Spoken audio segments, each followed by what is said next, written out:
YCP నాయకులపై వరుసగా అరెస్టులు చూస్తూ ఉంటే ఇవి కక్ష సాధింపు చర్యలో భాగమే అని క్లియర్గా అర్థమవుతా ఉంది. అందులో ఏమాత్రం డౌట్ లేదు. ఎందుకంటే పోసాని కృష్ణమురళి గారు 10 సంవత్సరాల ముందు 2015లో మాట్లాడిన మాటలకు ఇప్పుడు అరెస్ట్ చేయడం జరిగింది. అదేవిధంగా వల్లభనేని వంశీ గారు ఆయన నారా చంద్రబాబు నాయుడు గారి కుటుంబం గురించి ఏదో మాట్లాడాడని ఆయనపై కేసులు పెట్టి అరెస్ట్ చేయటం జరిగింది. కానీ వైసీపీ నాయకులు ఏదో మాట్లాడారని మీరు అరెస్ట్ చేస్తున్నారు కదా.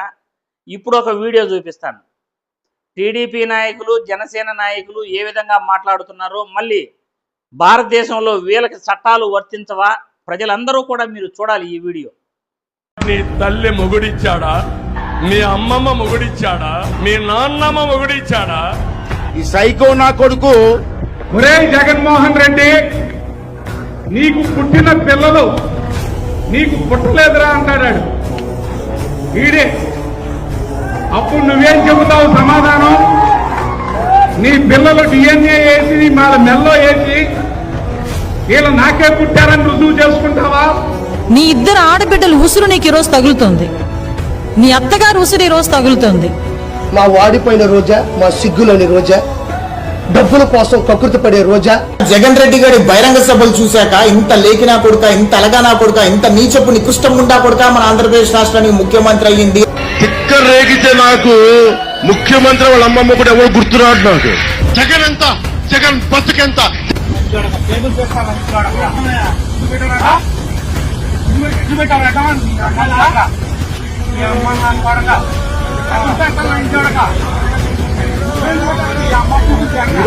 జగన్మోహన్ రెడ్డి గారు ఎవరికి పుట్టారు అనేటువంటి ప్రశ్న మేము అసెంబ్లీలో రానియం.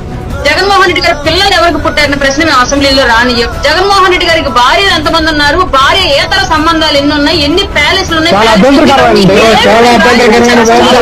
సైకో జగన్ కి 2 బిడ్డలు ఉన్నారు. జగన్ 2 పాలన వస్తుంది. ఎవడెవడైతే ఈ మాదిరిగా చేశాడో ఎవడిని వదిలిపెట్టమని చెప్పి సందర్భంగా కూడా ఖచ్చితంగా చెప్తాను. చూశారుగా, వైసీపీ నాయకులు తిట్టారని వాళ్ళని కేసులు పెట్టి అరెస్ట్ చేస్తున్నారు.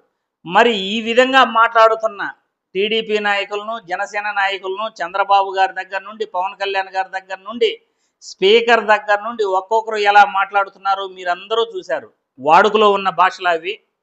సభ్య సమాజం తల దించుకునేలా ఒక వ్యక్తిని ఎలా తిడుతున్నారో మీరందరూ కూడా చూస్తున్నారు. ఒక వ్యక్తిని ఎలా అవమానపరుస్తున్నారో మీరందరూ కూడా చూస్తున్నారు. అంటే పోసాని కృష్ణమురళి గారు తిడితే ఆయన అరెస్ట్ చేశారు. పోసాని కృష్ణమురళి గారి కంటే ఇంకా ఘోరంగా ఇక్కడ ఈ వీడియోలో వీళ్ళు తిట్టారు.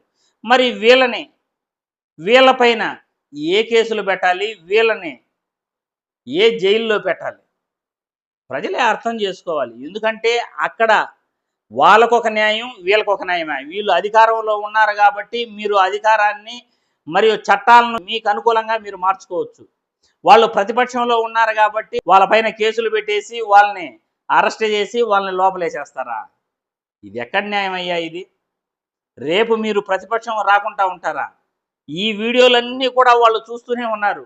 లాస్ట్లో జగన్మోహన్ రెడ్డి చెప్పాడు కదా ఆ వీడియోలో, ఏ ఒక్కరిని వదలము అని. ఆడ కామెంట్ కింద కూడా రాసున్నారు ఆ వీడియో కింద. అది నేను చేసింది కాదు, వైసీపీ నాయకులు విడుదల చేసిన వీడియో అది.